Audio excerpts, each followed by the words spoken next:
So, what is up with this? I don't know, so I bought 3 of these. Harrington rail generator. Quite a heavy unit. Let me Harrington rail generators, they were called. It says rail. I don't know why. I'm assuming these were used on railways? I don't know. And I also noticed it appears to have been built for hire station. Maybe custom built for them, I don't know. Nice big steel tank. Long run tank. 2 outlets, 110 volt only. I'll mention that later. So this one doesn't start. I bought 3 of them. This one's actually in reasonable looking condition. The other 2 I got going pretty simply. One needed a coil and a plug lead, it ripped off, and a carb clean out. The other one needed just the carb cleaning out. This one, I've done the basics on it. I've checked it's got a spark. I've checked it's got fuel. I've dry spray and easy started and it doesn't even cough. And for a GX160 engine, that's very rare. These always fire up. Fantastically reliable, Japanese engine. Very little to go wrong with them as well. But this one just doesn't fire up. If you take the plug out, it turns over a lot easier than with the plug in, so it feels like it's got compression. It's getting a spark. Could be at the wrong time. I don't think you can fit the coil backwards. Worth thinking about, I suppose. They don't have points. I'm not worried about fuel because I sprayed easy start in, and when I took the plug out, it smelled like fuel anyway. It's not even coughed.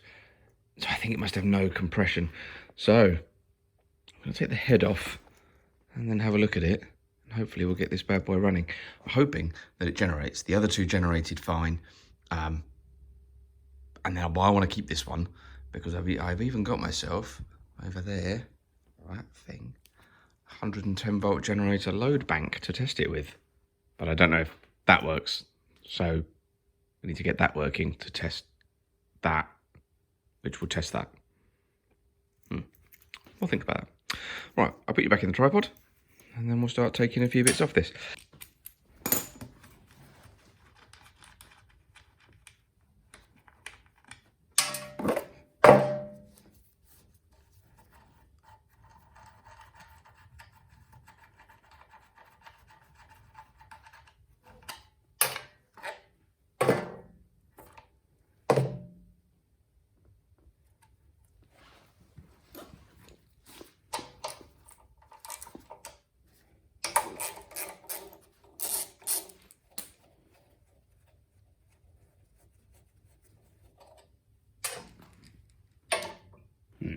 That's awkward. Right, I can't get the can't get this on the other nut. It's resiliently mounted, so let's try. But let's not break it. Let's try. Put something in there.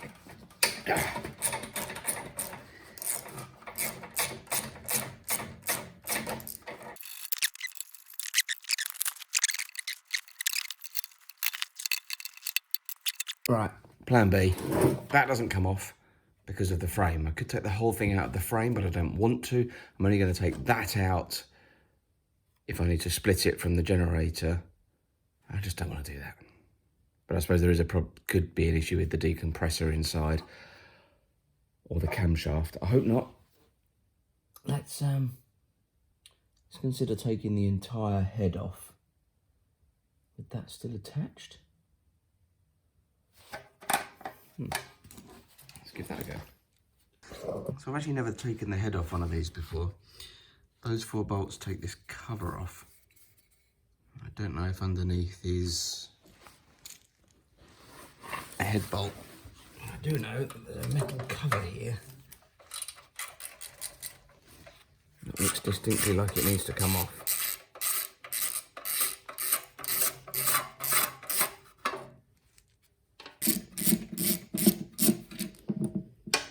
One.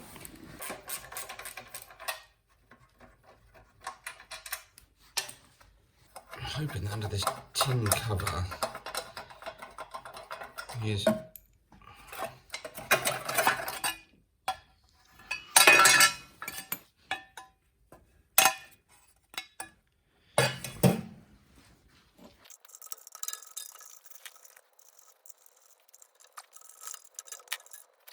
so that's the 4 bolts for this out. Let's see if we can. Oh well, that's fine. Okay. Set that aside. Ah, there we go. Head bolt, head bolt. Oops, flop that. Oh, that's thin. Need a new one.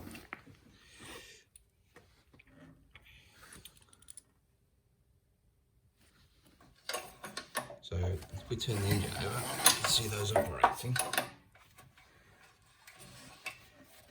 That's your exhaust. There's your inlet. Go. Play loose.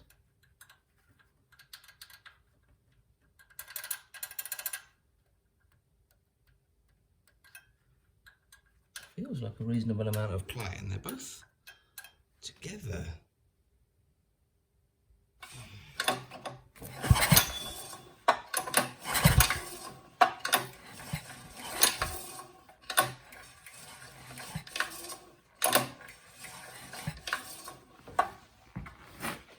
Given that this is an overhead valve engine, that's actually the ends of the valve stems there. You've got push rods that come up here. See push rods that come up there. There's sideways movement, but not excessive. And then you've got your push rod comes up from there from the camshaft, which operates directly on these, on the valves themselves. And so this is your inlet valve here. If we turn it over, just do it gently, exhaust, inlet. They're actually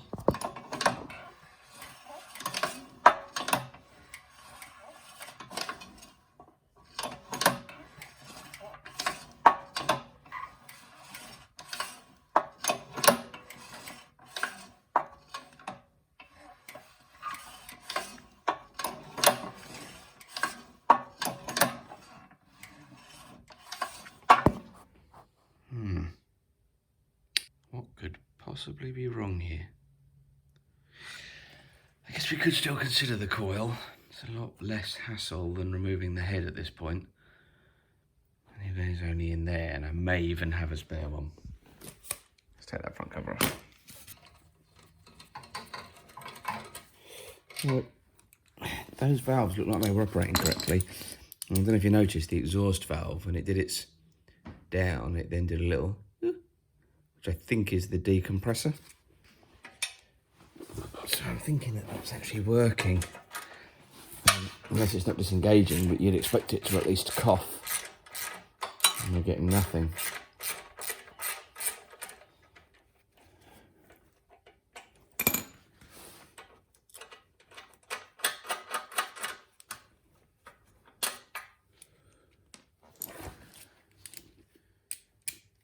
So I suspect there's someone out there looking at what I've done already, screaming at me.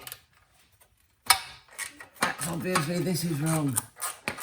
The silly thing is, I had lots of these engines, but I couldn't possibly tell you what the decompression system should look like, because it never goes wrong.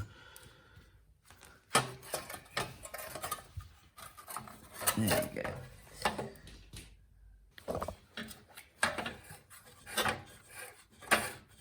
Like very little compression.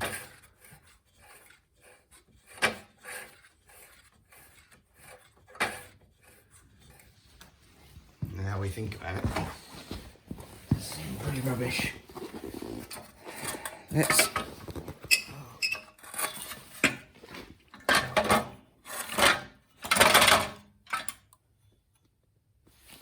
Let's get that head off. Something's wrong.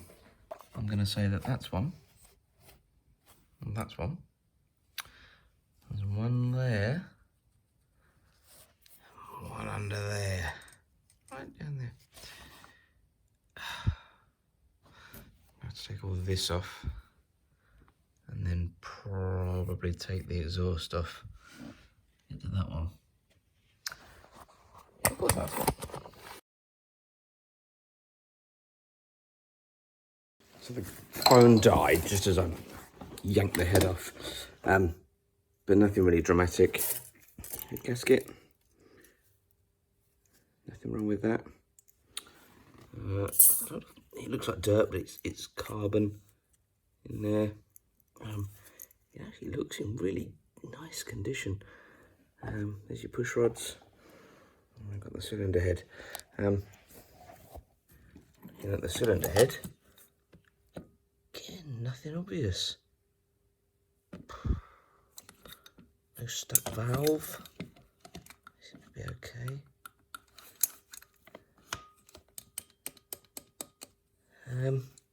Spark plugs in the right place. A lot of crud in here, but I think that's just carbon. If we turn this, free moving, no holes in it.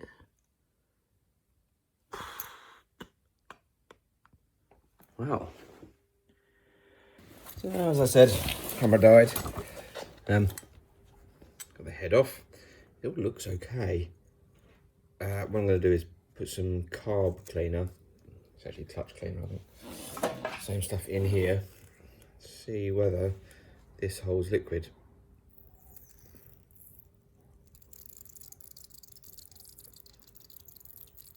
And that will tell us whether the valves are working. Hold on, I'm getting a wet finger. Is that? Oh. Do you see that?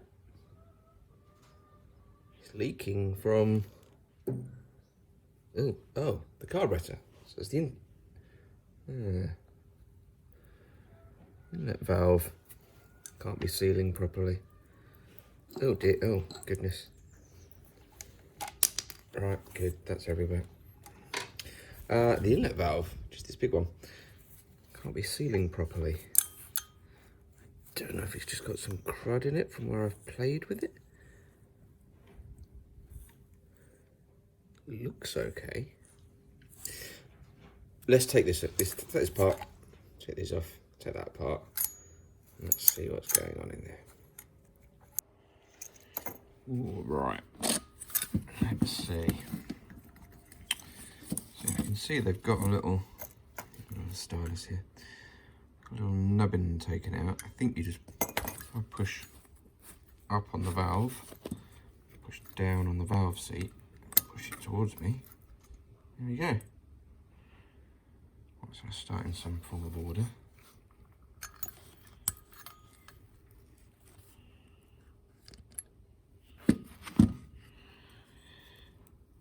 There is a lot of carbon caught in that. I don't know if that's from me faffing with it. I'll take the exhaust valve out. What could be happening is that actually from transportation, some carbon and some crud has fallen off. And has actually fallen into the inlet valve, causing a leak, which combined with the decompression system, which is that little, when you turn it over, the exhaust valve goes down and up, and then on the intake circle you see it do a little blink, a little bump. That's the decompressor just bumping the exhaust valve. This doesn't look great either. I wonder if a combination of the two is causing just low compression. I think what I'll do is I'll just I mean, you can see they're actually in very good condition. Clean these bits off. I think if I just clean this up with a bit of Scotch-Brite type material, that might work. Then we've got our intake valve. Oh, sorry, trying to get you in focus. Our intake valve. Just gonna, it's in such good overall condition. Just gonna clean it with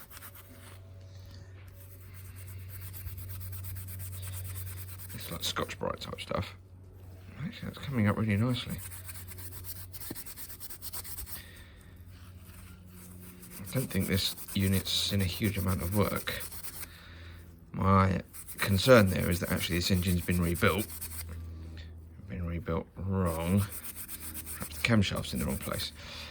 I don't see any point in doing that just yet. What I can do is do all this. I've ordered a new head gasket set for it. See that little bit of carbon just stuck there? Things like that could really cause you a problem. Yes, I've ordered a new head gasket set for it. I'll put it back together. And if it does turn out to be an internal engine problem, you can take the engine apart without having to take all this back off again. What's permanent? No, it's not here. Let's spin it round. And let's take a look.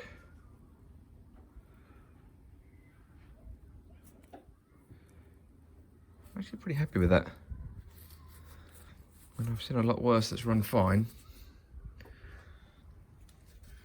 And the exhaust valve. This light corrosion. That's probably not helping either.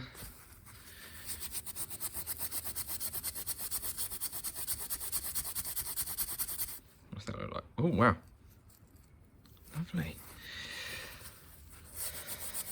I've seen some truly horrific old engines that have been left out and they're all rusty and horrible and they still run. So I don't know why this one's being so sensitive.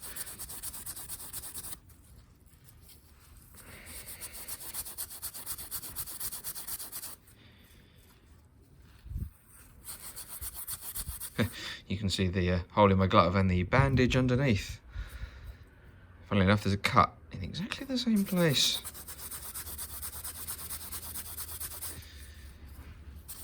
Be careful when you've got a 1mm cutting disc and an angle grinder. Let's just wipe that off.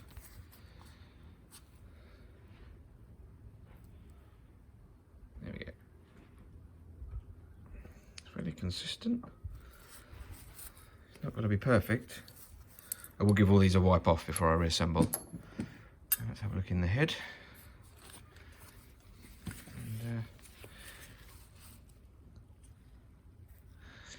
I think I'll just get a little screwdriver, just scratch off a lot of this carbon. It's not even that badly stuck on. It's carbon and it seems like dirt. Just general dirt. I suspect it's sat a while. It is from auction. The fact that it said runs okay doesn't mean anything.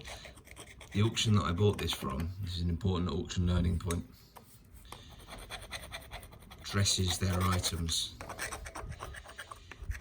I've actually stopped buying from there. I say it's the auction, it's not necessarily their fault, it's probably the people putting the stuff in. They know that to get best money for their items, make it look really incredibly sellable. And I've had a few things from there that look great, but they've been bodged back together. One was a large mower. It looks fantastic. The seat was completely rotten on it, which is a minor issue. But what they'd done was screwed it all together with wood screws temporarily, and they were clearly brand new. And there was a load of other bodges on it. And the deck wasn't in very good condition and it had been hidden and things like that. Just really poor items from there sometimes. So you do take your chances with auction. Always remember, if something's in the auction, it's in it for a reason.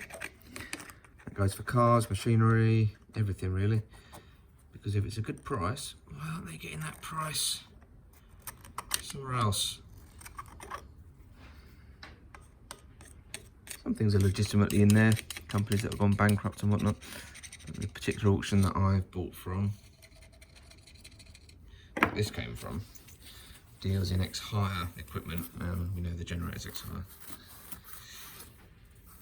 And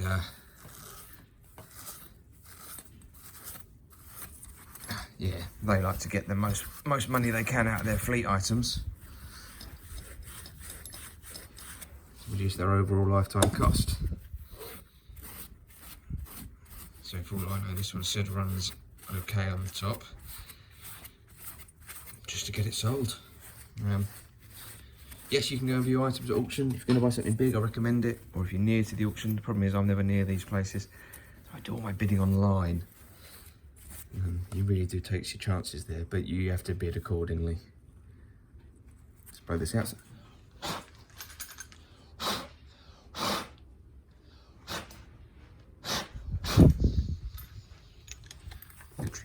that through. I don't know why I left it. I just realised I've left this on there.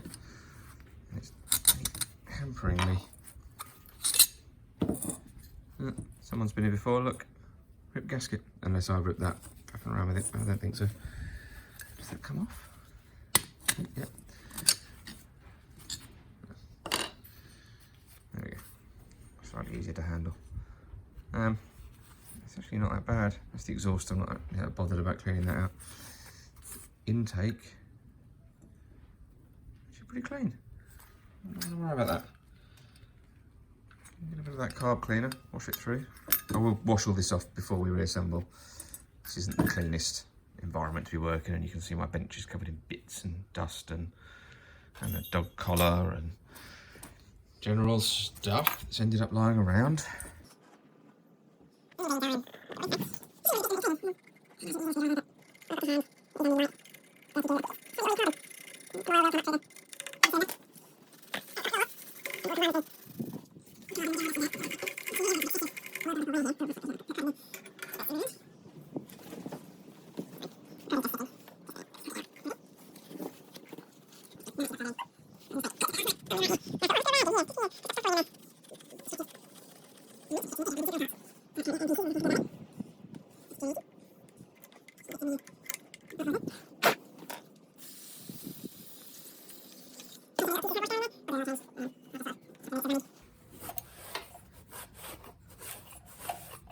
look at that.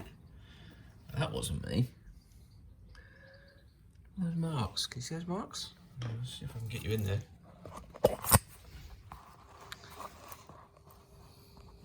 Those. What are they? What? I actually have no idea what they are. That was not me. Rather make me think someone's been in here.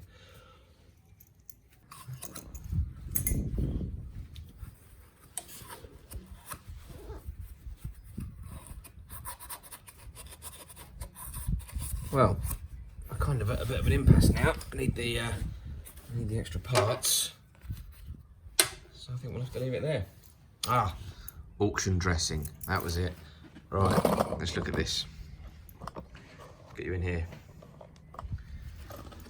Dressing stuff for an auction.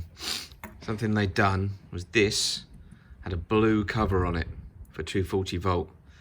I don't know where you're watching from. In the UK, industrial equipment, yellow 110, blue 220, 230, 240, pretty much the same normal mains voltage. They put a blue cover on this to make this look like a dual voltage generator.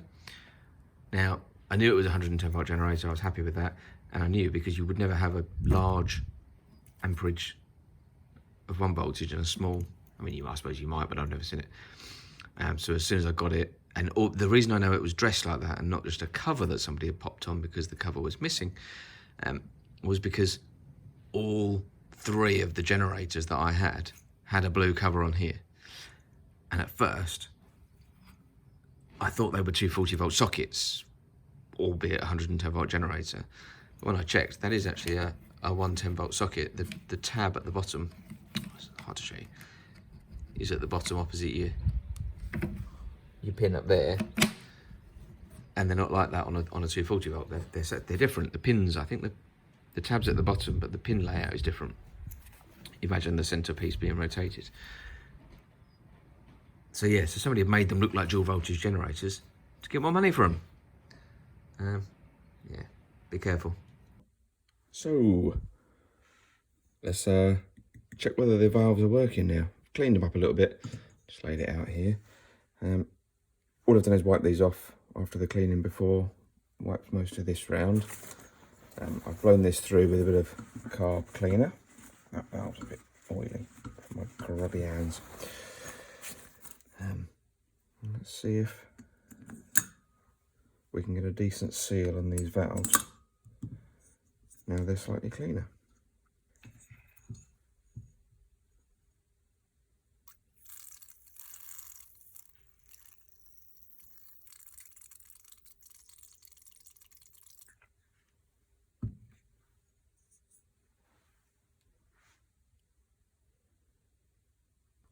Yeah, no leaking at all. There's no none of this carb cleaner. It's very thin. None of it's coming out of the inlet or the exhaust. Still just sitting there. Fantastic. So, sit down there. I'll try it. What? Oh. Oh dear. Oh.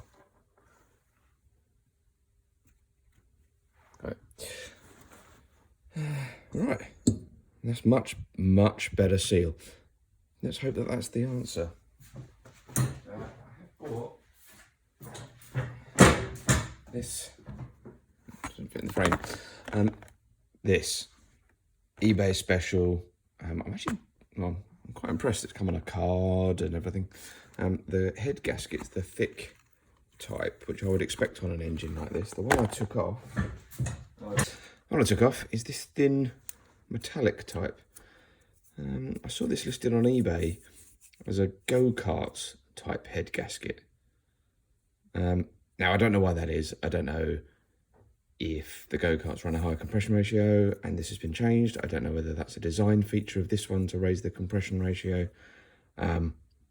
because of the output of the engine versus the draw of the generator. Maybe that's a design feature. Was it changed? I don't know. There's no marks on it. What I did notice is this has actually got those little screwdriver marks that have been transferred from the block onto this. Those marks I noticed when we took it apart, which will probably be taken up nicer by this kind. Showing me the other gaskets for the if you split the engine, which hopefully we won't have to do. Some carburetor ones. That's your rocker cover. It's your exhaust. So it's decent, and it was cheap as well. I can't remember how much I paid, but it was not much for this. Just a generic eBay special. I mean, it says it's made in Korea. I don't know, probably Chinese. Now this is one of the valve stem seals. It fits nicely on that side. I think it's that one. Pop the spring on. Groove on the valve stem. So push down and sideways. There you go. Get those out of the way. Put it in there. Push it down. Push it up. There we go. That's our head assembled. Razor blade.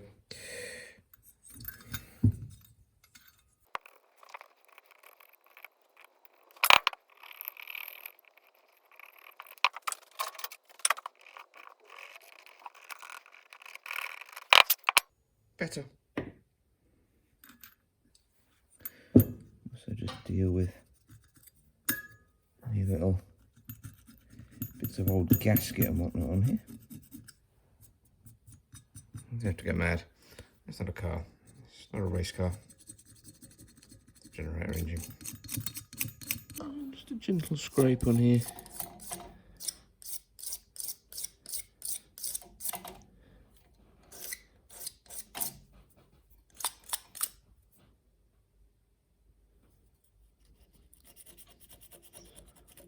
Over those scratch marks. Even a razor blade on an aluminium block will pick up on those and remove them. Yeah, they're fine. That's good. Remove these. Give them a good clean. And I'm going to put them on top of the engine in the order that they came off.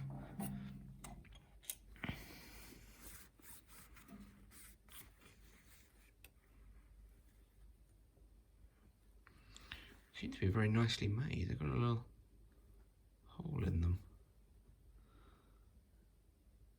I think it's actually a steel head pushed into an aluminium shaft. Interesting.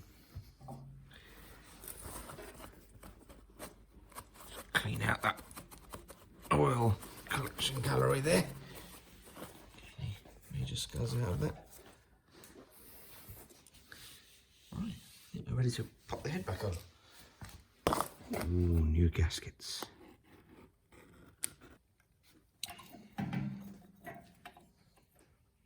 Seems to be correct. Something I noticed is it says 168F on it. That's the Chinese clone version of the GX160. You'll find like I think it's the Lifan 168F and a few others. They're such an accurate. They are literally a clone. You can use the parts testing for those in one of these without a problem. Right, and actually that's why eBay's flooded with cheap parts for these engines, coils and pistons and all the bits and bobs. It works out quite well. So let's get this reassembled here. I've cleaned up a few bits, just cleaned off old gaskets and things. We have a new gasket from the kit for this bit. Oh dear.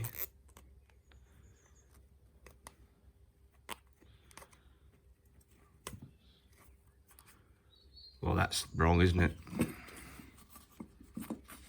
Let's try the correct way. There we go. I've got this spacer thing, which has got a sort of D shape and a round bit. So the D shape lines up with the D-shaped inlet port. And then that's going to need a gasket over the top. Just that one. And there's the carburetor.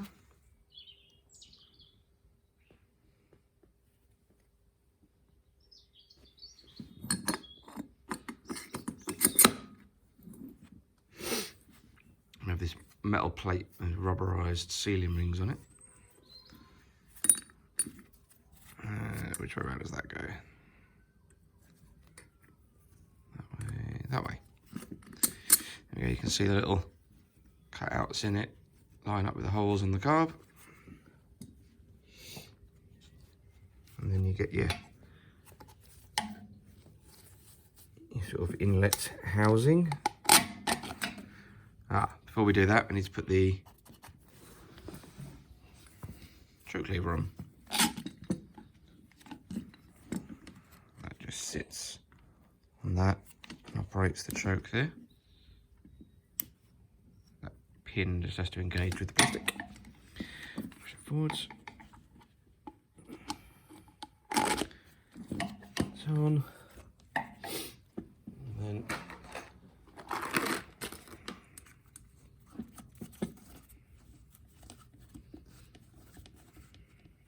two securing nuts. I'm not going to do these all the way up in case there's an issue and I can't screw this assembly on. I have to take it apart again or whatever. Oh, that's tight. Why is that so tight? Just tight with the hand, I think. That's fine. Right. I've already popped the head bolts into the head, and we've popped our new gasket on. Bolts falling through.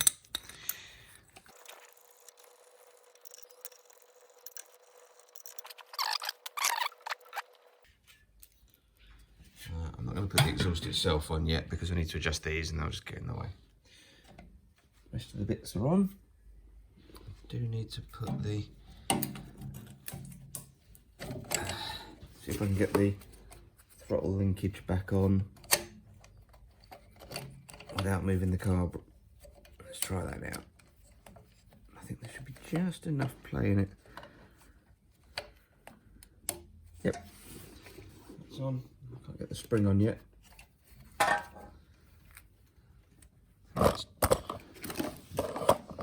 Turn spring in here. There it is. Very fine wire. I think I'm going to need some pliers just to clip that on. I've got to run the plug lead in the right place as well.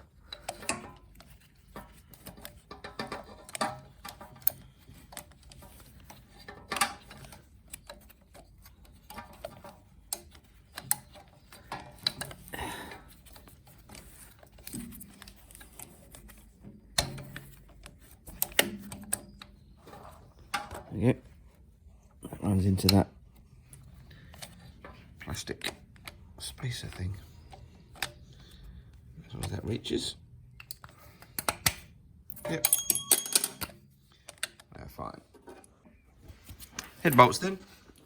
Oh, 25 Newton meters. Actually, no, rephrase that. They're 24 Newton meters, and I happen to own a preset, calibrated 25 Newton meter wrench. I don't think 1 Newton meter's going to make a difference.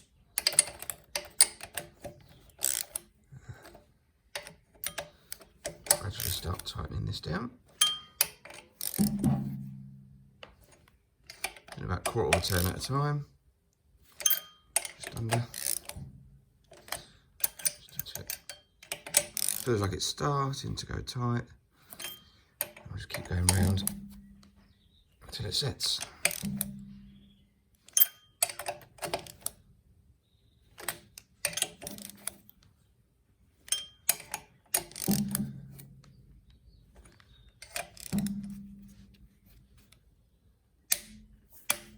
One, 2, 3, and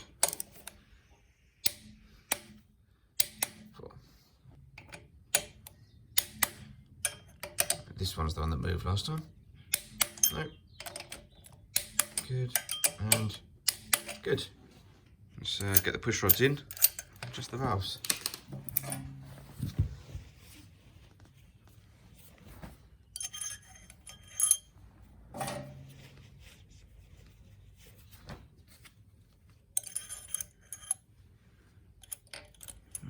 Feel like they're seated. Otherwise I'll just turn the engine over by hand, feel them move.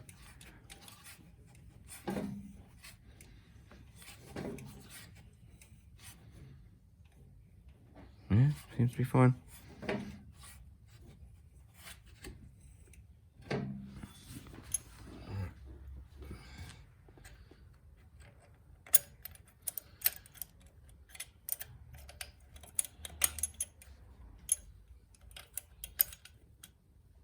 We can just, there we go. So they're over. And we appear to have a lock nut with an adjuster. So there's a couple of spanners and some feeler gauges. Be right back. Right, time to set the valve appearance. And the manual, apparently there's meant to be a mark on the flywheel, lines up with a hole to tell you when you're at top dead centre. I can't find the mark, but that was just a quick Google manual. Could be an older or newer model of the engine or something. So we'll have to do it the old-fashioned way. So we need to find top dead centre on the compression stroke. So which one's compression? So that's exhaust out, inlet. So we're coming back up on the compression stroke. There we go, pushing the screwdriver out.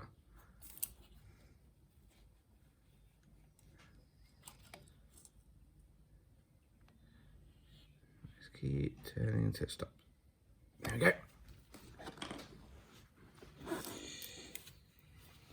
We should have 0.15 on the inlet, 0.20 on the exhaust.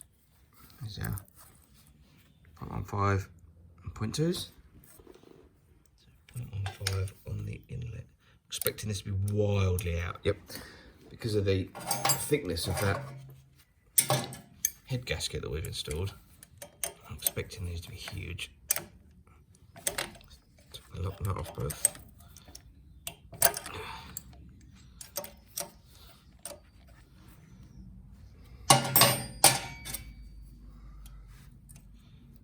Where's my 0.15? There it is.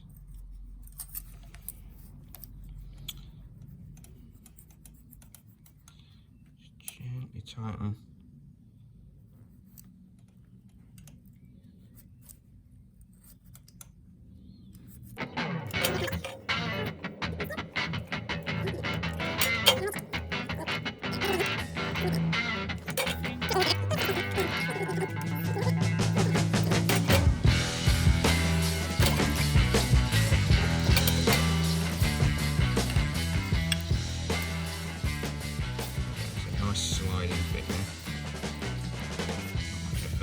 goes through. I mean, you shouldn't be able to put too much effort on anyway. They're pretty thin.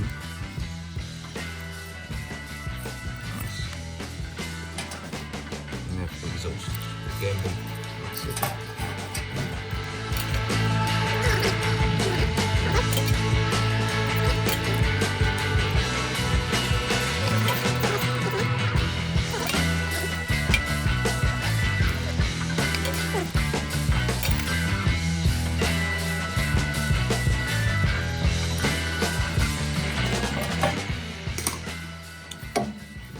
Gasket, and cleaned out the valve cover.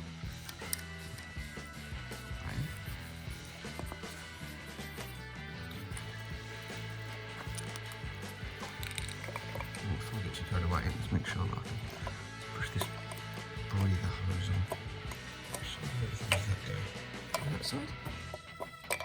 First.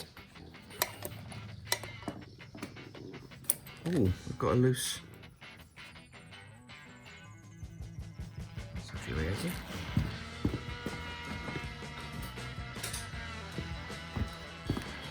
What I tend to do on those is give them a tighten and then use the cutters to just crimp over where the thread is. A little dent in it, and it won't go off.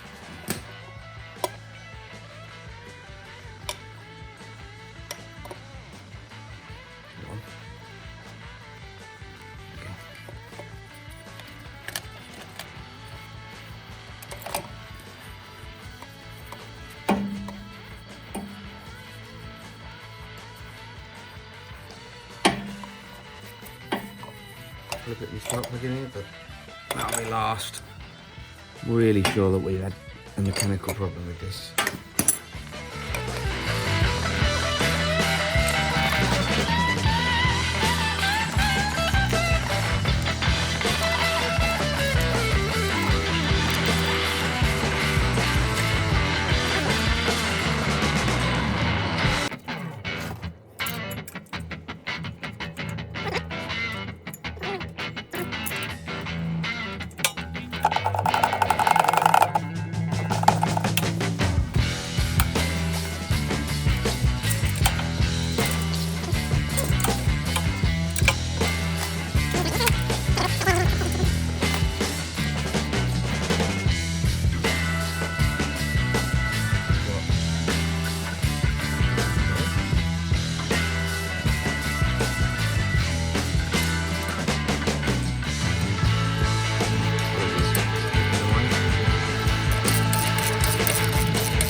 Reconnected, I just couldn't get the camera in there. Just reconnected the spring to the throttle, the carburetor that end, the governor arm that end.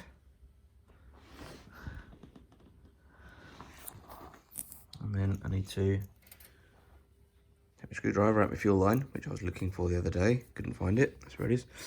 Put that back on the carb and put the cover on.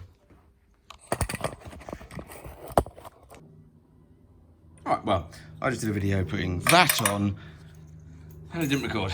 Never mind. If I say it didn't record, I'm assuming I didn't press the record button. Let's be fair here, it was probably me.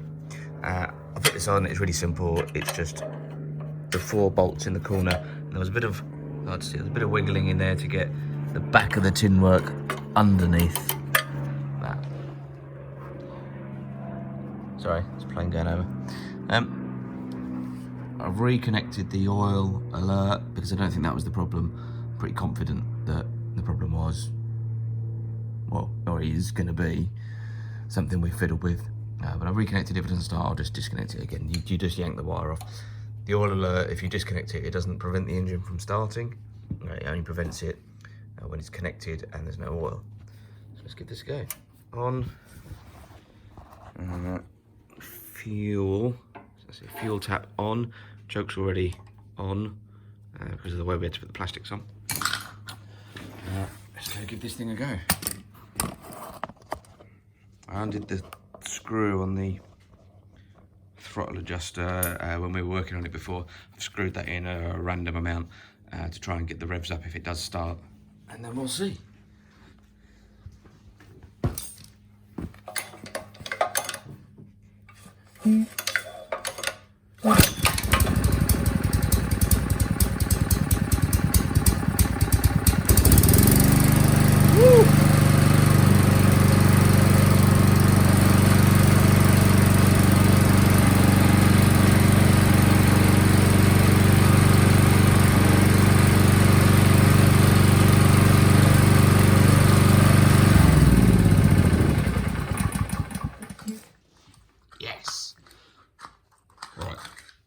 Let's set the speed.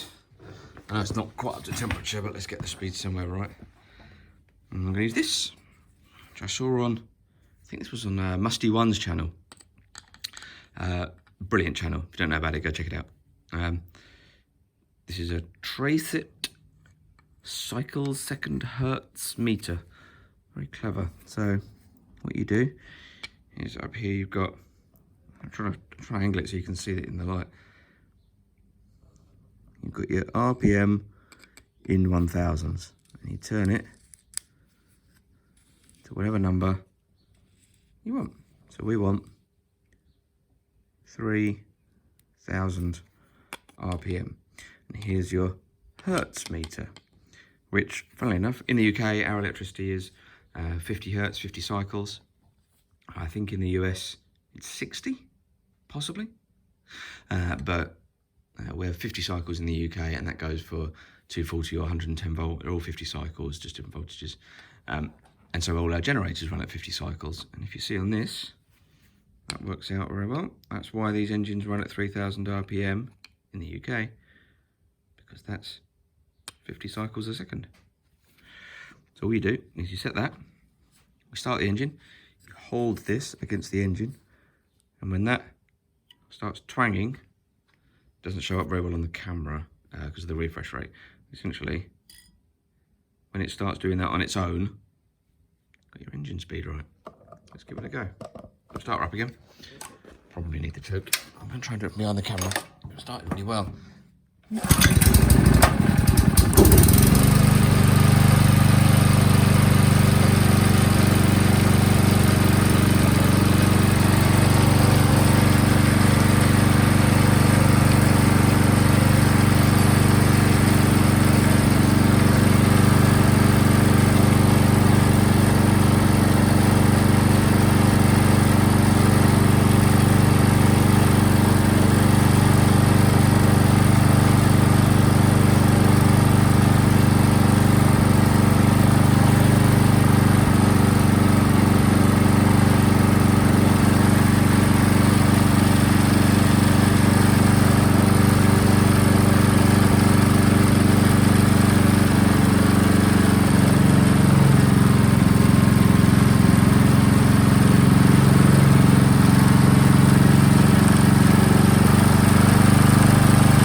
all off while working. Well, that's good. However, I've got no idea if this is generating electricity. That could just be running nicely. No smoke, very nice. Coughed a load of smoke out at the beginning, which I suppose to be expected. But yeah, there's a little wisp of smoke coming out from over here, which I'm hoping is just oil and grease and new gaskets bedding in and things like that. So we shan't stress over it. Well, time to test the generator in next.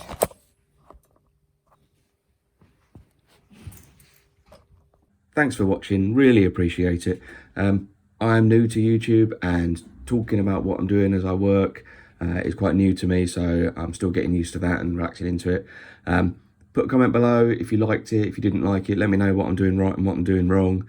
I will be doing more videos, so subscribe and it will let you know when I upload the next one. I've got a few other projects that the videos have got to be uploaded for. Press that like button below as well, so I know which videos people actually liked and which ones they don't. Have a great day, and hopefully I'll see you in the next one. Thanks.